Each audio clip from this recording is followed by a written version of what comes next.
Vidura Uvacha. Vidura continued to inquire. Sudurlabham, very rare. Yat, that which. Paramam is the supreme. Padam, situation. Hare, of the Supreme Personality of Godhead. Maya Vinaha, very affectionate. Tat, his. Charana, lotus feet. Archana, by worshipping. Arjitam, achieved. Labdva, having attained. Api, although. Ashiddha artam, not fulfilled. Iva, as if. Ekajanmana, in the duration of one life. Katham, why? Swam, own. Atmanam, heart. Amanyata, he felt. Arthavit, being very wise. Translation and purport by His Divine Grace Srila A.C. Bhaktivedanta Swami Srila Prabhupada. Srila Prabhupada ki.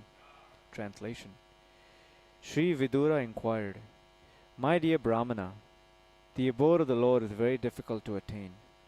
It can be attained only by pure devotional service, which alone pleases the most affectionate, merciful Lord. Dhruva Maharaj achieved this position even in one life, and he was very wise and conscientious. Why then was he not very pleased? With the question. Purport. Saint Vidura's inquiry is very relevant. The word Arthavit, which refers to one who knows how to discriminate between reality and unreality, is very significant in this connection. An Arthavit is also called Paramahamsa. A Paramahamsa accepts only the active principle of everything, just as a swan accepts only the milk from a mixture of water and milk. A Paramahamsa accepts only the Supreme Personality of Godhead as his life and soul, neglecting all external material things. Dhruva Maharaj was in this category, and due to his determination he achieved the result he desired. But still, when he returned home, he was not very pleased. Om Ajnanatimirandhasya Gyananjana Shalakaya Chakshurunmilitam Yena Tasmai Shri Guruve Namaha Shri Chaitanya Manovishtam Stapitam Yena Bhutale Swayam Rupa Kadamayam Dadati Swapadantikam Vandeham Shri Gurum Shri Yuta Parakamalam Shri Gurun Vaishnavam Cha Shri Rupam Sagrajatam Sahagana Lalitam Shri Tam Sajivam Sadvaitam Savadutam Parijana Sahitam Krishna Chaitanya Devam Shri Radha Krishna Padan Sahagana Lalita Shri Vishakanvitam Cha He Krishna Karuna Sindhu Dinabandhu Jagatpate Gopesha Gopika Kanta Radha Kanta Namostute Tapta Kanchana Gaurangi Radhe Vrindavaneshwari Rishabhanu Shute Devi Pranamami Hari Priye Vancha kalpatarubhascha kripa sindhubhaivacha patitanam pavanebhyo vaishnavebhyo namo namaha. Jai Shri Krishna Chaitanya Prabhu Nityananda Shri Advaita Gadadhara Shri Vasadi Gaura Bhakta Vrinda. Hare Krishna Krishna Krishna Hare Hare Hare Rama Rama Rama Hare Hare. Hare Krishna, Krishna Krishna, Hare Hare, Hare Rama, Rama Rama, Hare Hare, Hare Krishna, Krishna Krishna, Hare Hare, Hare Rama, Rama Rama, Hare Hare.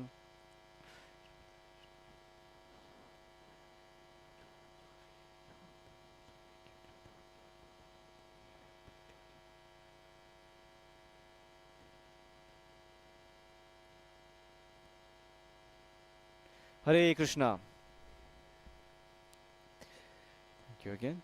We were reading from Canto 4, Chapter 9, Text 28.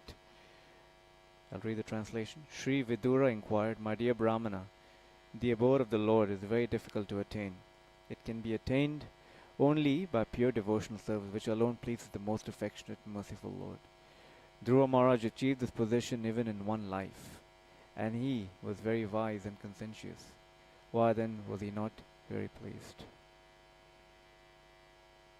So at the end of the purport, Srila Prabhupada writes, Dhruva Maharaj was in this category of a Paramahamsa, wherein one accepts only the Supreme Personality of Godhead as his life and soul, and carrying on with the purport, and due to his determination, he achieved the result he desired. But still, when he returned home, he was not very pleased. So this section, after the Lord has spoken, carrying on up to verse number 35, Dhruva Maharaj shares or is reflecting on, or he's acting in a sense of remorse, or he's being regretful of what he could have achieved, which was the Lord could have taken him, but then instead the Lord asked him to stay and rule on this planet for another 36,000 years. So he feels like he's missed that opportunity. If you remember in verse number 19, when the Lord starts speaking, the Lord congratulates Dhruva Maharaj and says, Bhadram te, all good fortune unto you. And he describes what he is going to, how is he going to reward Dhruva Maharaj. Interestingly enough, as the Lord is speaking on what he'll be giving him, which is sovereignty over Dhruva Loka, which is the pole star, which even Lord Brahma doesn't have any access to, or he doesn't get to enter. Interesting, the Lord says, Uttama, your brother, will actually go hunting in the forest, and he'll be killed by a yaksha, and Suruchi, who was, and if you read verse number 23, Suruchi will follow him in the forest, and she'll also be devoured by a forest fire. And in the purport, Srila Prabhupada highlights the offense that's caused by insulting or disrespecting a Vaishnava. So Dhruva Maharaj, Vishwanath Chakravarti Thakur says that as soon as Dhruva Maharaj hears that, along with his desires being fulfilled of a bigger kingdom, the punishment that will be given to Uttama and Suruchi actually makes him brings about this sense of regret, and he feels ashamed of what he has asked the Lord. So when he hears that, he then starts reflecting on what he shared starting from yesterday, verse number 27 and 28, and then carrying on up till verse number 35. So we will gradually see his emotion, which is of resentment, will actually mature into responsibility. So he'll take responsibility for his action. A lot of times when we feel a sense of shame or regret, or we feel something didn't go as we would have expected, quite often we start blaming others.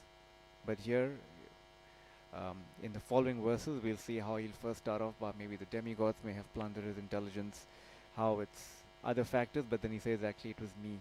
It was my revengeful attitude, which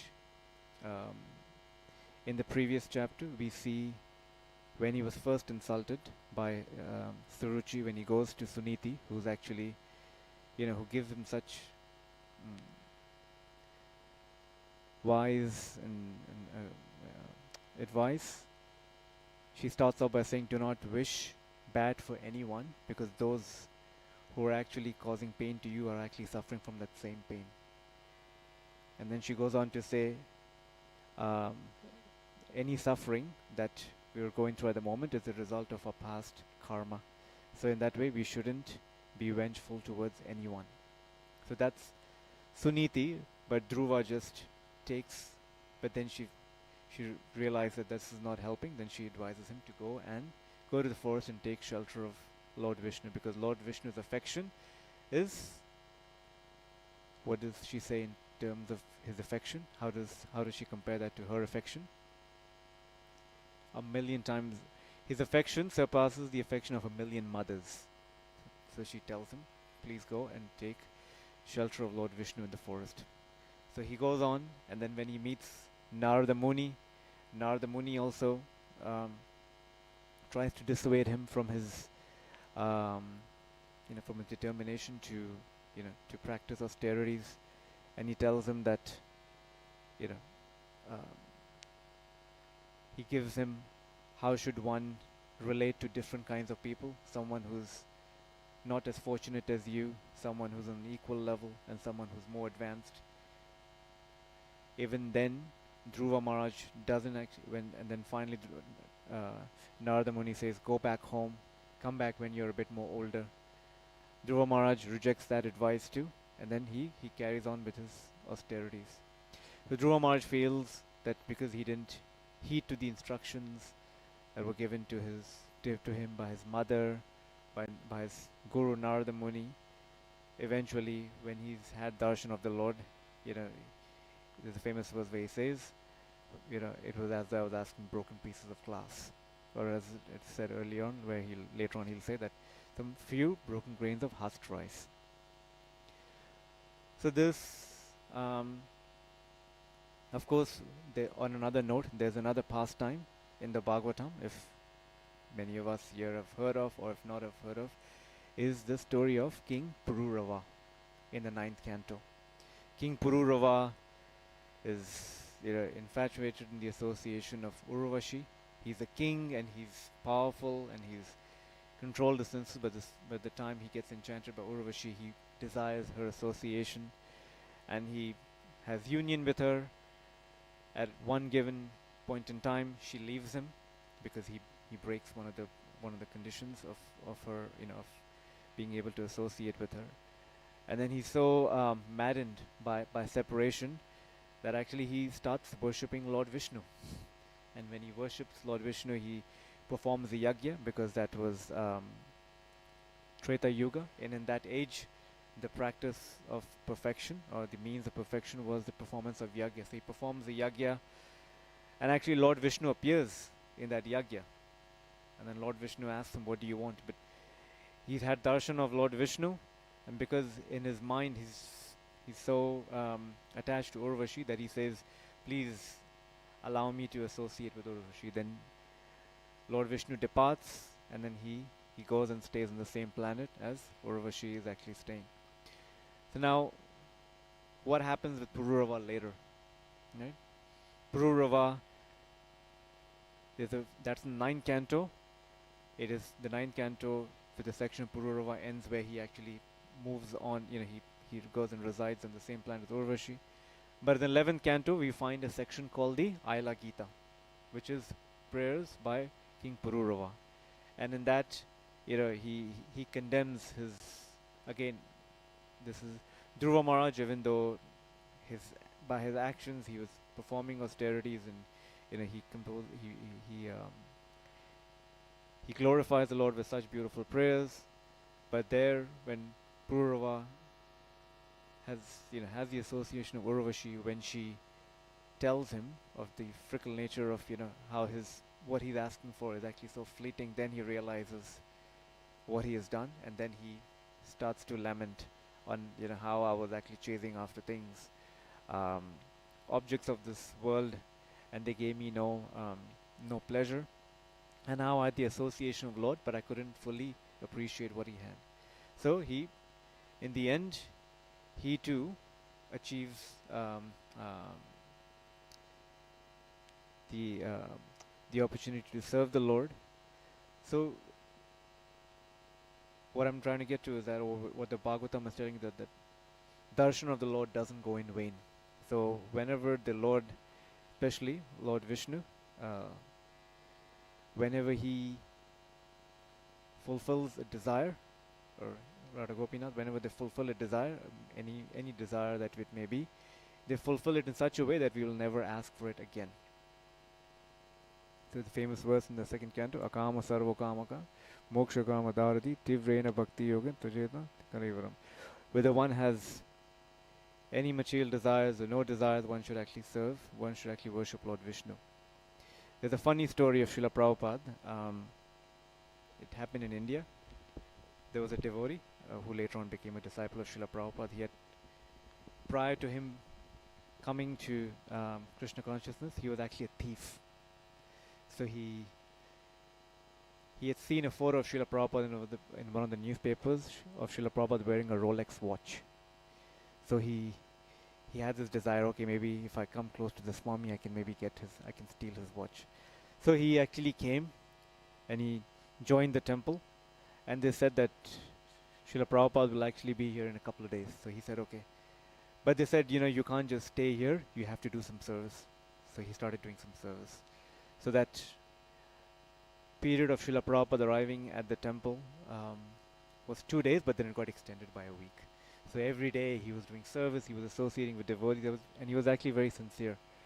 So a whole week went by, and he was getting so much of bliss in service, to the deities, to the Vaishnavas, and eventually Srila Prabhupada arrived, and then everyone, all the devotees were assembled to meet Srila Prabhupada, and I believe the person who was, you can say like a temple commander, he was introducing different devotees, and he pulled out and he asked for this devotee to come forward, and he said, Srila Prabhupada, this devotee, he's so amazing, from morning to night, any service you ask him to do, he'll do it without any reservations. Whereas the other devotees, we tell them, they'll give us, 10,000 excuses. This devotee, from morning to evening, he'll wake up way before Mangala Arati, he'll chant all his rounds, he'll do all his services, and he'll be the last one to sleep. So Srila Prabhupada, please bless him. And Srila Prabhupada took out his watch and gave it to him. And this devotee was so, ashamed of, even though, again, there were many mystical reasons by which Srila Prabhupada could have known what his desire was. But Srila Prabhupada took out his watch and gave it to him. This devotee said, no, Srila Prabhupada, all I aspire for is to just serve you and the devotees. And this person became an initiated disciple. Don't know what his name is, obviously. No one would want to admit that they were actually trying to steal Srila Prabhupada's watch. So what we're trying to get to is that's the purifying effect of bhakti. How the Lord, whatever desires we may have, it doesn't matter if we just come to the Lord with that. And Krishna doesn't, the beauty of it is that Krishna doesn't look at the motive, he looks at the service. Even though the motive is there for us to somehow, here the Lord reminds Dhruva Maharaj that what he had asked for, and he's actually going to fulfill his desire, just for Dhruva Maharaj to be, maybe some devotees have seen some commentary that's actually, why did the Lord have even actually mentioned that? But there's an interesting question that one may then think, that maybe because of this material desire, Dhruva Maharaj is not counted as one of the 12 Mahajans, because we see there are these Mahajans who are great personalities, and Dhruva Maharaj is also notably great. His Grace Chaitanya Charan Prabhu says that the list of the 12 Mahajans is representative, it's not exhaustive. In the same Bhagavatam that speaks of the 12 Mahajans, later on the gopis are being glorified as the greatest of all the devotees, but they are not classified as the Mahajans. That's just because this list is representative. That list is being spoken by Yamaraj to the Yamadutas, and telling him what dharma is and who are the who of those personalities who are actually representing dharma by their own actions and their own endeavor. So that list of the Mahajans is actually not exhaustive. So the gopis, similarly, we are actually participating, or Srila Prabhupada's ISKCON society is an extension of the Gaura Leela. So the Lord, it's what we are part of is a living tradition. So once a devotee had asked Srila Prabhupada, you are the 13th Mahajan. And Srila Prabhupada smiled and looked at the devotee and said, and you are the 14th. What he was trying to tell this devotee is that the process is there, you practice it, and you become an exemplar of it for others to follow. So our path is to follow in the footsteps of the Mahajans. So coming to this particular section here, where Dhruva Maharaj is feeling a sense of remorse, regret, and that's because he feels that he didn't heed seriously to the advice that was given by his mother and his and Narada Muni, and that is basically to bring about. I'm not sure if many of you have had a chance to look at this book. It's a book written by Gauranga Darshan Prabhu, who was actually in Sydney a few weeks ago, and it's actually on the pastime of Dhruva. So in this book he writes, it talks about ill motives end up in guilt, and how he describes here one who maintains selfish ambitions ends up in dissatisfaction, but one who is selfless in one's dealings with people and the Lord experiences nourishing relationships. So a lot of times, we hear of this term selflessness and how the our acharyas or the great devotees, they are selfless. His Holiness Bhakti Tirtha Swami writes about it very beautifully in his Beggar series, where he actually his meditations. There are various different sections, the Shikshashtakam, Nectar of Instruction, and how he actually expands that into his own personal meditations. So selfishness and selflessness can be dispositions and decisions. So at any given point in time, a lot of times because of at different levels that we act selfishly, which means that we are acting for our own interest, and gradually that has to mature into selflessness for us to be feeling that sense of satisfaction. Now satisfaction doesn't mean that there will be a limit and after that nothing else will bother me. We'll see even the six Goswamis are actually saying, even though they're so exalted, but they actually feel that they're always looking for Krishna in the mood of the gopis. So that is obviously a very highest level of devotion that we can't imitate, but that's there for us to aspire for. So how do we understand this evolution of or gradually rising up from selfishness to selflessness? It's just that this process is happening automatically, but at different times we may be aware of this. So just as the rising of the sun is actually it's happening gradually. It starts from a certain time, and then we see the sun, the full crescendo at a certain time. But at a certain time, we'll be like, oh, now the sun has arisen, even though the sun has been rising for however, like an hour or two, or whatever time that it is, depending on where you're at.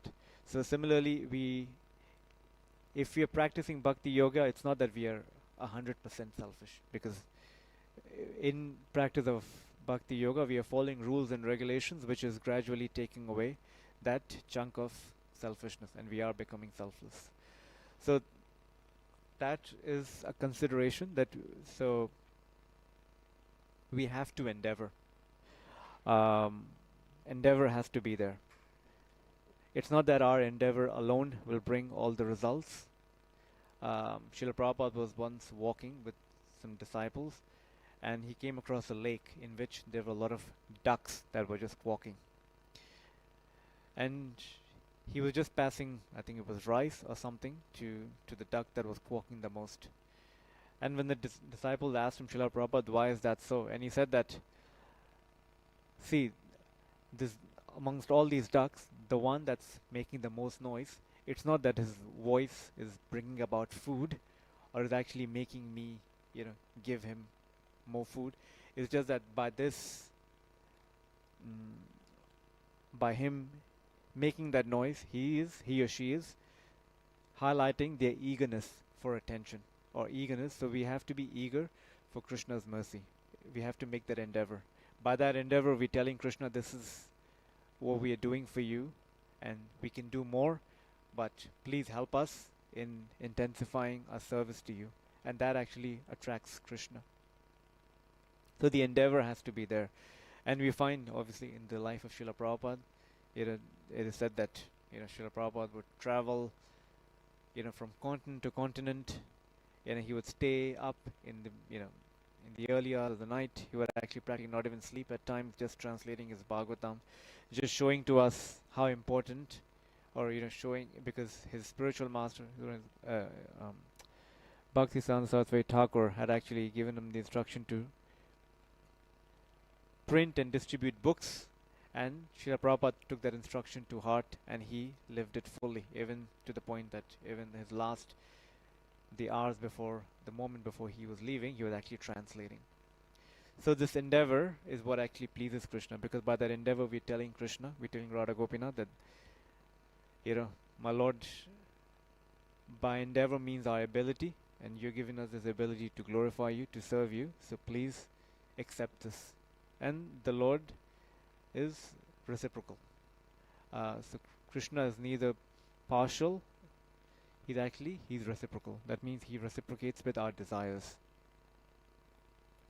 So in this pastime of Dhruva Maharaj, we see how the Lord is so expert. And just to go back, if we all remember, the Lord has appeared in front of him, has given him the benedictions, and has blessed him, and has assured him that he'll never be, that his senses will be as strong as it is now, and he'll never, when it's time for him to go, he'll actually be going to Dhruva Loka, or the pole star, and his journey or his further service has been described to him by the Lord. Still he feels satisfaction. And I was just meditating on this, or just reflecting on how, if we look at Narada Muni in the first canto, right? He's just lost his mother. He's meditating, and he has had a brief glimpse of the Lord, and then the Lord appears to him, or just for a split second, and then disappears. And what does the Lord tell him? Canto 1, chapter 6, verse number 21. O Narada, the Lord spoke, I regret that during this lifetime you will not be able to see me anymore. Those who are incomplete in service and who are not completely free from all material taints can hardly see me. And how does Narada Muni react to this? I'll just read it in a second, it's just loading.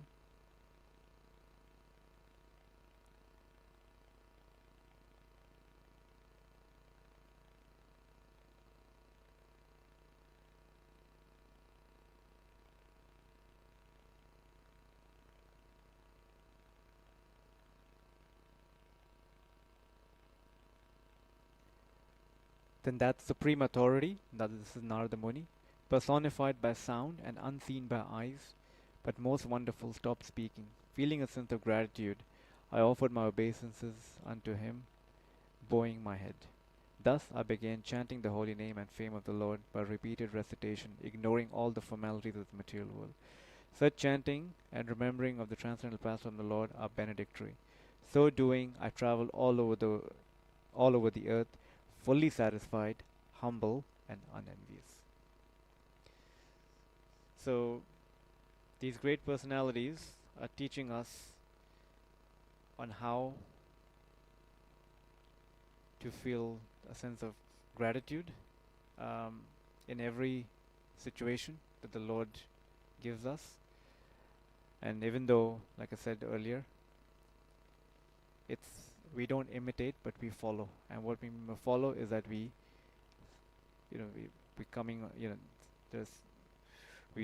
pray to these personalities to allow us to serve us, to allow us to serve the Lord and their representatives to the fullest of our ability. So later on we'll be reading, especially the next verse. It speaks on more of what is in Dhruva Maharaj's heart. And then carrying on, he'll, as I said, it'll actually, growing from resentment, he will actually take that responsibility for what has actually happened, and then he'll be returning home where King Uttanapad will be receiving him. So I'll end here. Thank you for your attention. If anyone maybe has a question or a comment. Yes, Prabhu. Hare Krishna.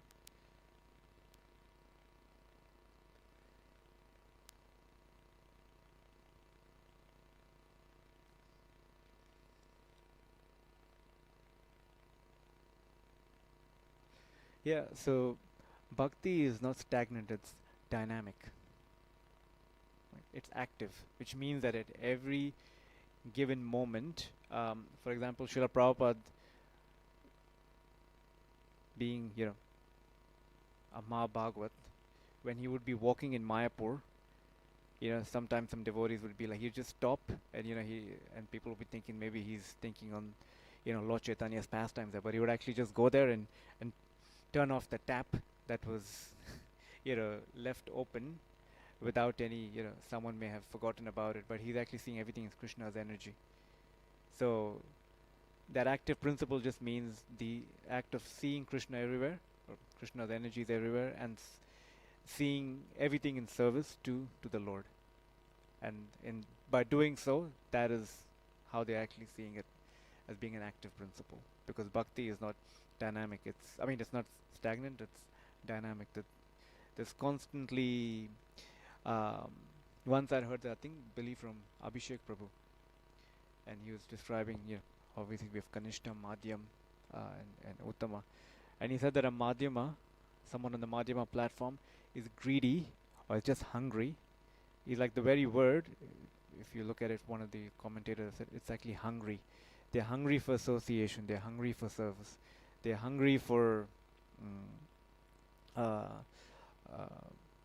an opportunity to serve in whatever capacity that they can. So they're constantly being driven by that hunger